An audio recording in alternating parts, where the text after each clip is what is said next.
Okay, hooray, we're here. I'm so excited. So excited to have everybody here today. As you all know, my name is Laura Barr. I'm the owner and founder of Emerging Educational Consulting.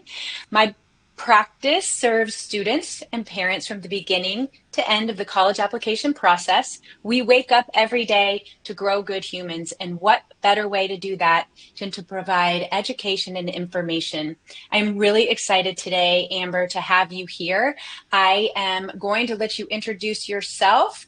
I know that we are all excited to hear about Minerva University today, so I'm just going to have you start by giving us your bio, and then we'll go from there.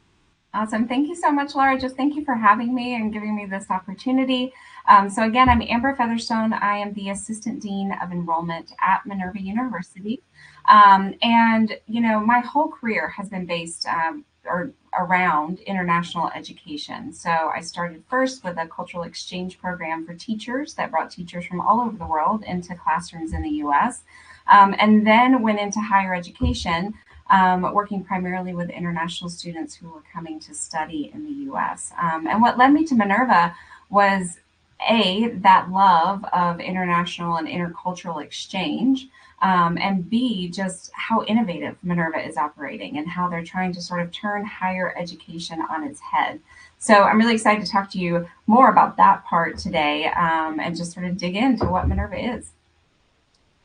There's nothing I love more than somebody saying turning the education process on its head, like really like thinking out of the box. I was telling you before we started today that my roots of my education were very much in progressive education, this idea of empowering students with information instead of burdening them with content. And so I'm really, really curious, just what is Minerva University? If you could just give us your elevator statement and kind of what makes you unique. Yeah, so we are a private, nonprofit, accredited university based in San Francisco, California.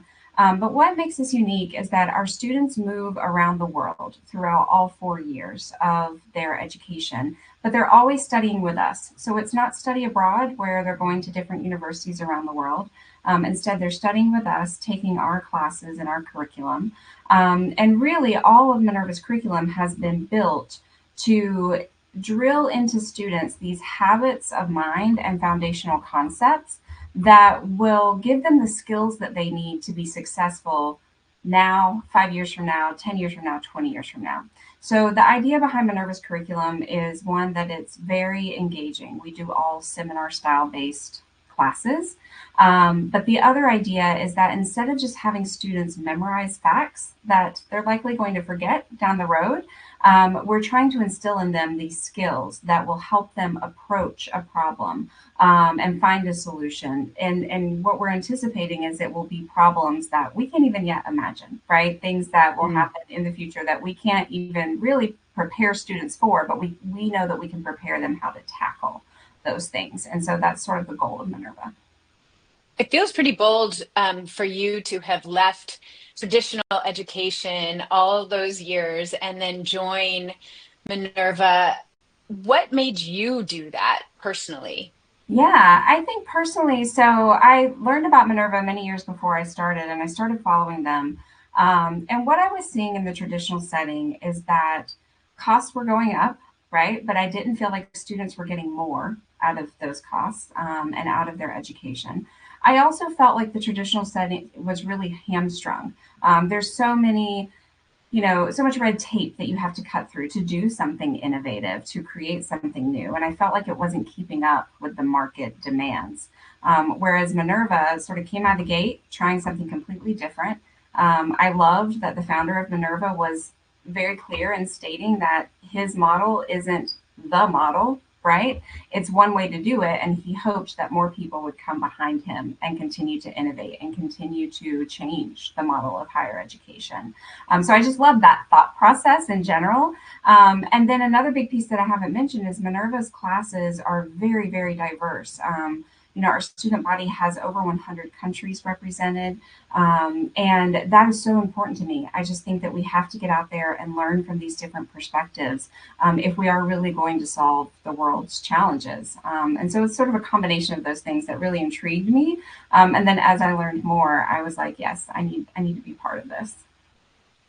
I love that. I feel a kindred spirit in that way, that our process for applying to college is innovative in the way that we're breaking out of just like it's a list to get in, but it's using the opportunity to launch into the world as a time to really reflect, and to create, I not love that. just Yeah. to get the list done. So you're just, I'm getting really excited. I mean, I'm excited to the point where I feel like I want to get out of the big picture and like, what does a day look like?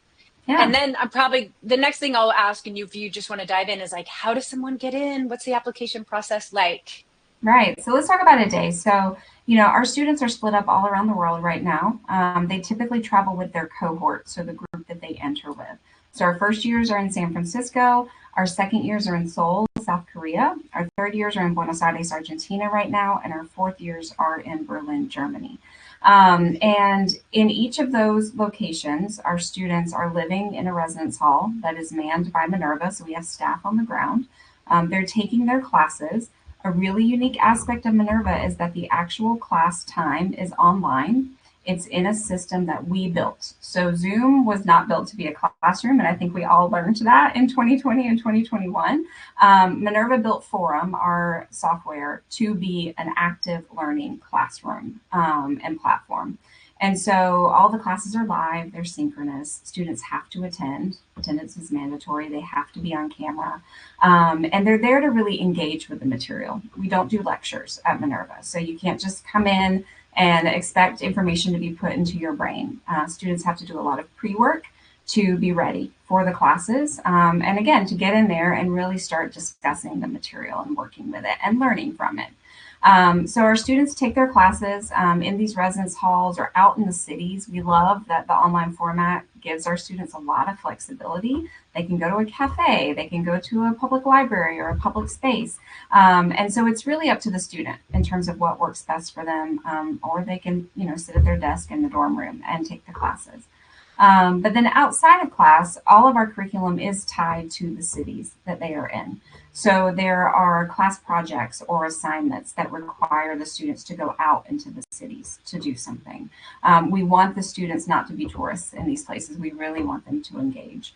There are 4 credit civic projects, sort of like internships that students can do, where they go and they work with local organizations that are, focusing on an area that the student ultimately wants to work in one day. So they're getting real hands-on experience a few hours a week at these organizations. They're learning about the difference between their area of focus, maybe in Buenos Aires versus how it's done in Berlin, right?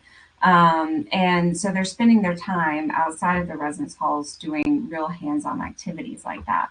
And then we also have a really robust student life team that organizes student experiences and events in the city. So there is the fun, campus sort of activity that happens. But again, all with the goal of helping our students to really break out of their dorm rooms and to experience these places at a really deep level. So many students are in one. I mean, I don't know if there's multiple cohorts or if there's just one class of freshman, Yeah, sophomore. that's a great question. So there's one cohort per year. So we call a cohort the group that enters in any given year. And they tend to range somewhere between about 150 to 180. So small size. But I really think that size gives us a lot of strength because all of the services at Minerva, we're able to really work with the students one on one. The community is really centered in those residence halls. So the students have traditions that they bring from place to place that sort of makes it feel like home. Certain activities that they do, certain meals. A lot of our traditions revolve around food, which I think is pretty common at most universities. And so the idea is that that's where the community is. And then the students are also really encouraged to go out and make the cities their campus. So when they're looking to do their hobbies or to go exercise or just explore, the city becomes their campus instead of being limited to just one small area. That's great. Now let's talk about how the heck do you do admissions? So, as in all things Minerva, we're quite unique in our admissions process. So, our application is made up of three parts. The first part is basic biographical information, looks a lot like any other application might to a university. The second part is what we call a series of challenges. So, you can think of these like timed little mini quizzes or activities. So there's a math challenge, there's a logic puzzle, there's a reading comprehension challenge, and also a writing component. And again, some of these are meant to assess English ability. Some of these are really meant to help us understand how a student thinks and to really assess whether they can be successful in the Minerva model. The third part of our application is what we call our accomplishments section.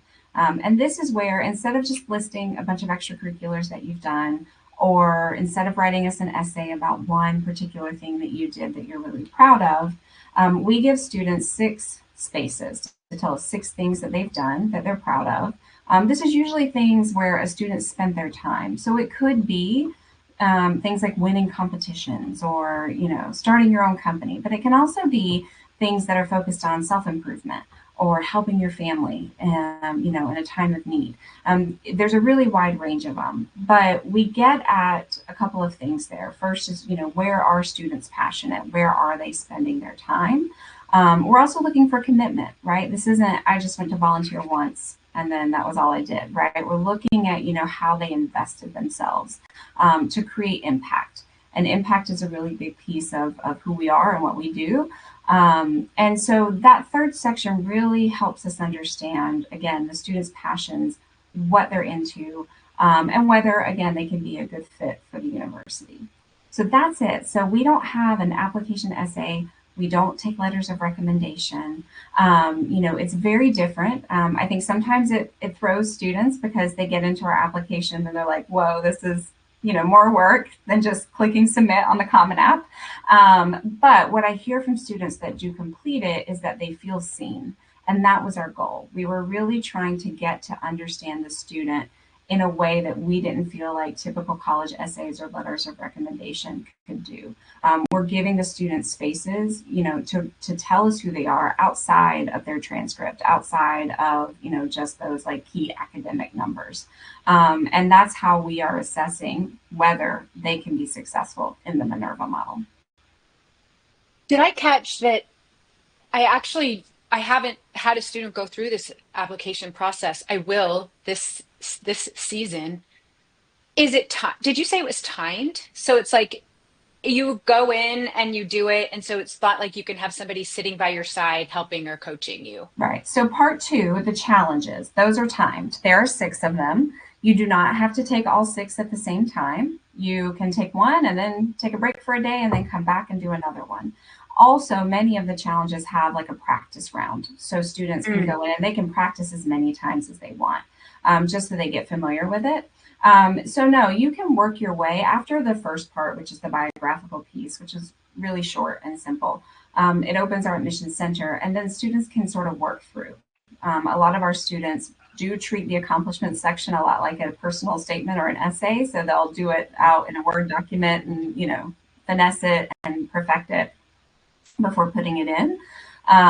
With the challenges, they are proctored. So there's proctoring software. So students are, they sign on and they say, I'm doing this by myself. I'm getting no outside help, things like that. But in terms of the accomplishments pieces, they can certainly seek feedback from who they normally would get feedback from when it comes to advisors or counselors. I think so much of that, I love that because what you're really looking for, what you said is people who've filled it out feel like they have been heard. What Mm-hmm. we say on our side in our practices, we want our students to develop their voice. And once they develop their voice, it's not just about writing the prompt and getting it right and getting it edited. It's like, what are you really trying to say? And sometimes the hardest part is for students to find their voice, to know what to say without having some kind of coaching and support, not somebody Right. doing it with them or for them, but asking those kind of deeper questions that I feel like we've kind of lost. Yeah. in our education practice. So I guess, okay, I have a couple.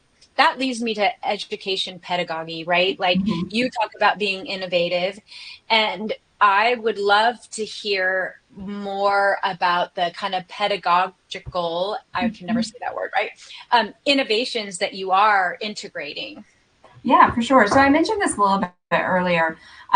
So first of all, we are really focused on active learning, to the point where our classroom, our online classroom, on the professor side, there's a timer. So if they were to slip into lecture mode and talk too long, it's going to alert them. So really, the professor is there to facilitate the conversation and also to guide. And our professors do one-on-one office hours with students to make sure they're grasping the material. But we do not do lectures, and we are very, very strict about it. The other thing is that we're not doing traditional exams.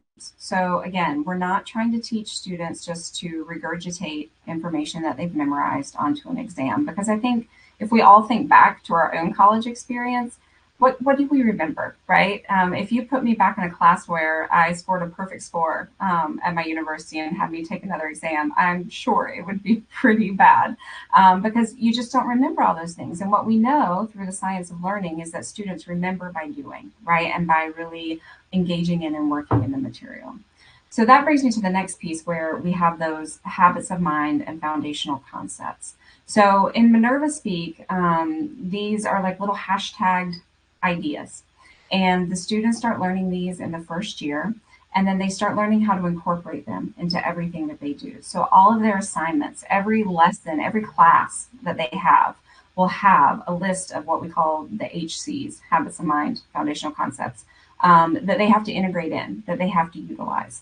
And again, these are ways of thinking. These are ways of problem solving, of really, trying to come at a problem when maybe you don't have all the information or you don't have all of the resources available.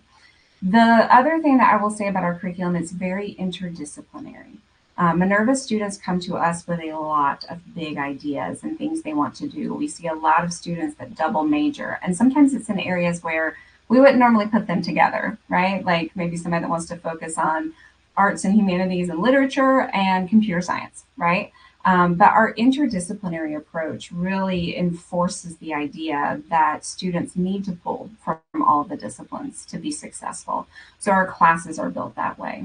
And our first year at Minerva, everybody takes the same classes. So they're all getting this sort of foundational knowledge and understanding, not only of our unique curriculum, right? It kind of gets everyone onto the same language of learning for Minerva, but it's also helping them explore all these different areas, and learning how, even if you are a literature major, you can pull in those computer science concepts and ideas and skills into what you're doing. So I love that piece of it because I think our students come out far more well-rounded. They're less adverse to things they don't know or other disciplines that maybe aren't their forte, right? I feel like I have a huge fear of math after my college math courses, right? But we teach our students to embrace that fear and to learn how to, again, use those concepts and ideas in anything that they do. And so it's that those pieces that sort of combine to make the basis of the pedagogy at Minerva. Great. I have a question. This question is from Lauren, and she asks, can you speak to the typical accepted student academic profile and who'd take a risk on that?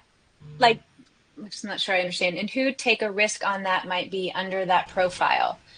I'm not sure exactly what that question is, but it's like, how do you accept? How, what is a typical student you would accept? And then I also want to address neurodiversity in this, in your community, and how you manage, people who have different neurodiverse profiles. Right, absolutely. So we don't have any sort of published, score minimums or anything like that. I will say that the majority of students accepted to Minerva tend to be in the top of their high school classes, so top 10 to 15%.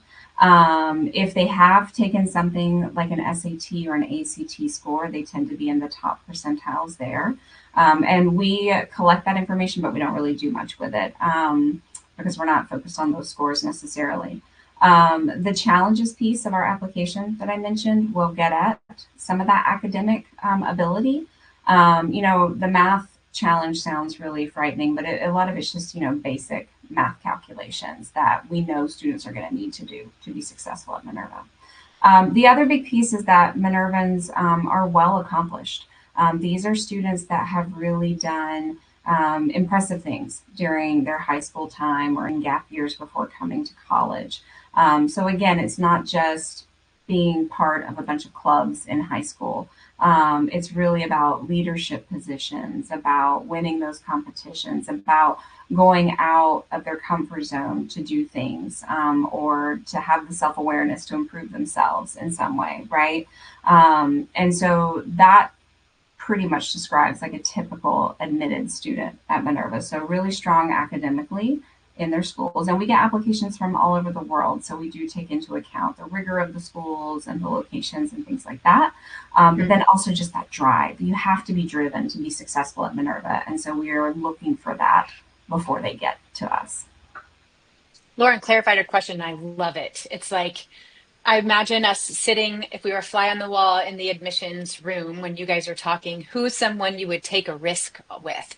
Like, what is it when you're looking at that? Like, this could be, but we see something there. Like, what would that look like at the table? I think that those are the students where maybe there are some blemishes academically, right? Or maybe they're just not quite as high in their class as we would like to see them, or have, the IB scores or the A levels that we would normally like to see. But then they show us through those accomplishments and through those other pieces of their application real strength, right? And that really can help tip the scales for a student, where maybe we're a little questioning on the academics. Can they be successful here? Can they not? But then they show us that all these really cool things they've done, or ways that they've just really been dedicated to their passions, and that can really help sway a student in our way, because again, we know that with that they are going to have sort of the drive that they need at Minerva to be successful once here. Maybe that fits into my neurodiverse question. Like, if you have, is there a space on the application to explain, you might see more B's than A's, but, because I have attention deficit, or because I'm level one on the spectrum, or one of those kinds of things, is it appropriate to explain? And then are there accommodations that are honored? How does that work? Yeah, sorry, I forgot to mention that earlier. So, yes, there are places to explain it on the application. There's also a place for the college counselor to explain it. So if a counselor knows that there's something on the student's transcripts or that may not read as cleanly, or that may give us pause, right, they can certainly upload an explanation to help flesh that out a little bit more. We also will go back to students when there's something like that to get clarity. In terms of accommodations, absolutely. So you can actually get accommodations for our challenges, right? So if Mm, you in high school have accommodations that give you more time on the test because mm. you just need that, you can get that as part of our application process. And then at Minerva, we definitely embrace students from, a variety of backgrounds and ways of thinking. And we find that those students can actually be really successful in our model because it's so different. So we do offer accommodations, within the enrolled university setting, of all shapes and sizes. A lot of times that looks very similar to any university you would go to, right? We have an office that you submit your medical documentation to, and then they work with you on those accommodations.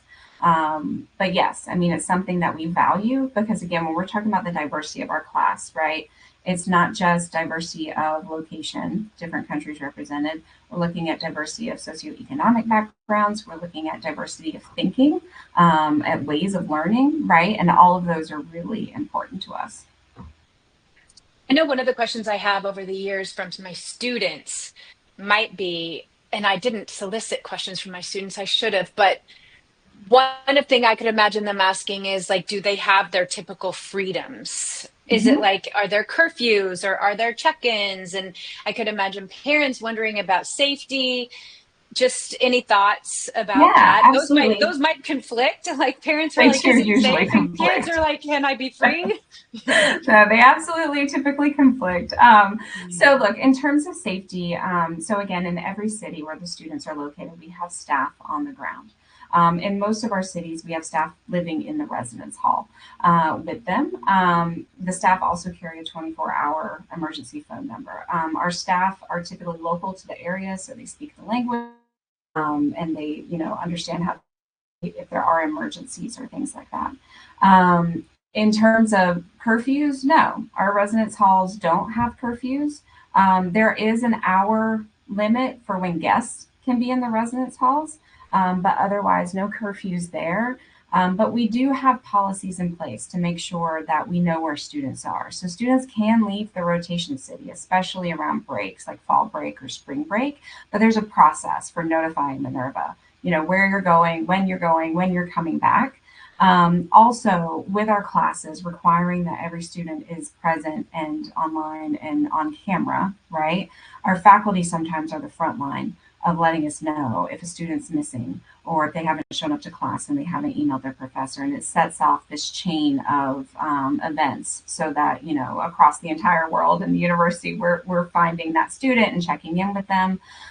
We do offer a really robust counseling program. We have like mental health counselors that are in person in multiple cities that we have, and then also students can do virtual counseling sessions because we also recognize that this can be tough, right? It can be hard to adjust constantly to new places. It can be distracting to be in some of these cities and distracting from your studies because the cities are so interesting and dynamic. So we do a lot to make sure that our students are well and safe. One question I get a lot is about geopolitical issues, right? What happens if one of our Mm. cities becomes unsafe? And Mhm. we have plans in place for that as well. I think we learned a lot during the pandemic. That was sort of the first big one, and hopefully the last big one, where we had, to move students around and to get them out of countries quickly and things like that. And so Minerva is very connected to the local governments in every city that we're in. They know we're there. The US government knows we're there. The embassies are on alert. So we do make sure that we're monitoring those situations. We also monitor situations, if we're planning to go to a city and it's starting to look unstable for some reason. We will pull back and change our plan. So it does require us to be really nimble and to constantly be evaluating what's going on in the world. But we've been very lucky so far and have never had any major incidents. And that's the plan to continue on that path. Feel like I could talk to you for hours about this. We only have a few minutes left. Let's just talk about financial aid, merit money. Like, is everything still kind of typical of any other university as far as how that works? Great question, and a very important one I know for most people. So at Minerva, we only do need-based financial aid. So Okay. we don't do merit money. We feel like need-based is the best way to be equitable, right? We can't show favoritism to students just because we like them more or things like that. So it is based on the family's financial background, incomes, assets, things like that.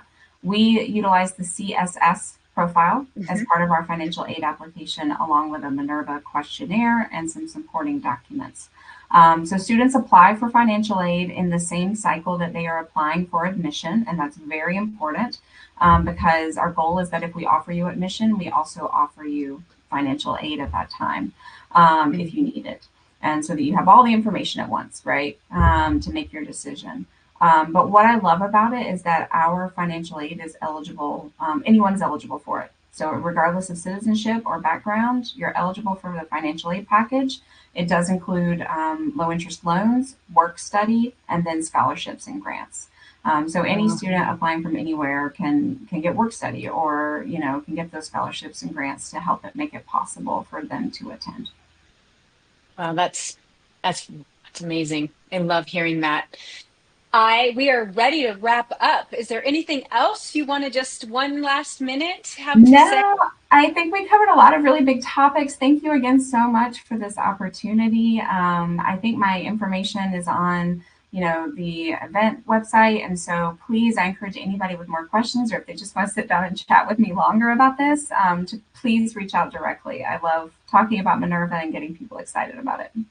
Well, you've definitely got me excited. And I know I told you I have a few other students who are very excited. So this is going to be a great year. And I can't wait for them to be able to continue with this process. And thank you for everything that you do and being part of innovation. I Yeah, think that's the kind of key that we're leaving with today. And I really appreciate that. I love it. Thank you so much, Laura. Okay, thank you. Bye. Bye.